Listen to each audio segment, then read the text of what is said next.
Magandang araw mga ka-noodles! Bago natin umpisahan ang ating video ay iniimbitahan ko kayo na i-click ang aking subscribe button at i-hit ang notification bell para lagi kang updated sa ating mga video.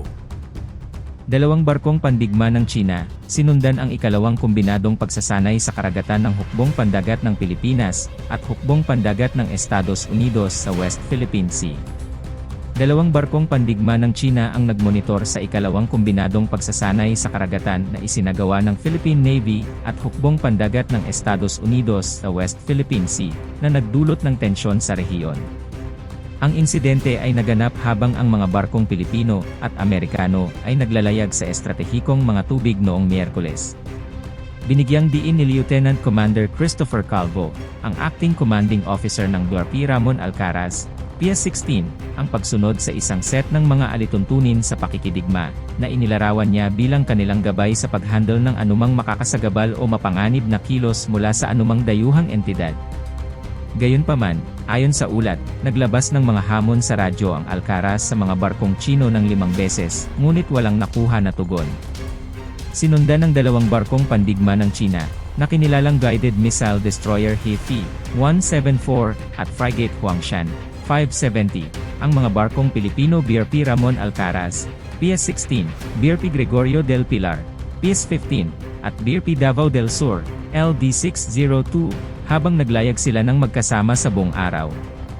Bagaman nagpatuloy ang presensya ng mga barkong Chino, hindi nila pinigilan ang kombinadong pagsasanay habang ito ay nagtagpo sa US 7th Fleet.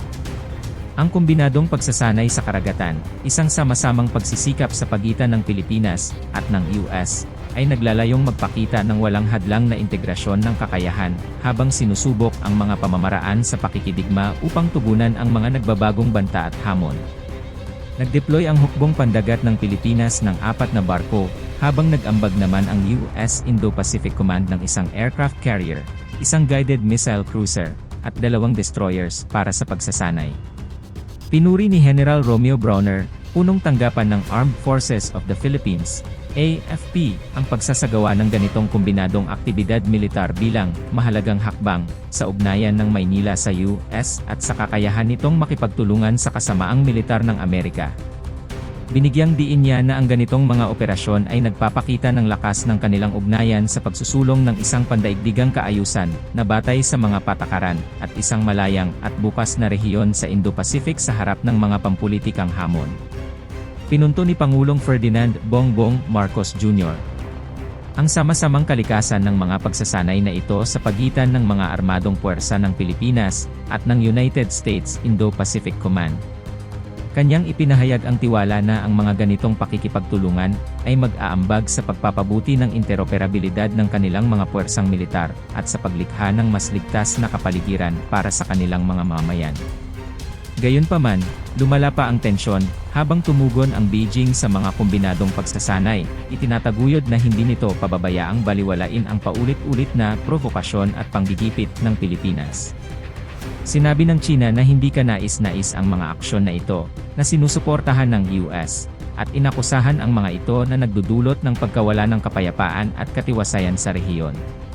Ang patuloy na pagmamanman sa mga kombinadong pagsasanay sa kanlurang dagat ng Pilipinas, ay nagpapakita ng mga komplikasyong pangheopolitika, mga magkasalungat na interes sa rehiyon, na nagpapalakas sa mga alalahanin hinggil sa seguridad sa karagatan at soberanya.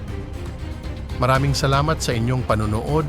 Kung nagustuhan nyo ang aking video, pakiclick ang like and share button, at kung hindi ka pa nakasubscribe, ay i-click mo na rin ang subscribe button at ang ating notification bell para lagi kang updated sa aking mga upload.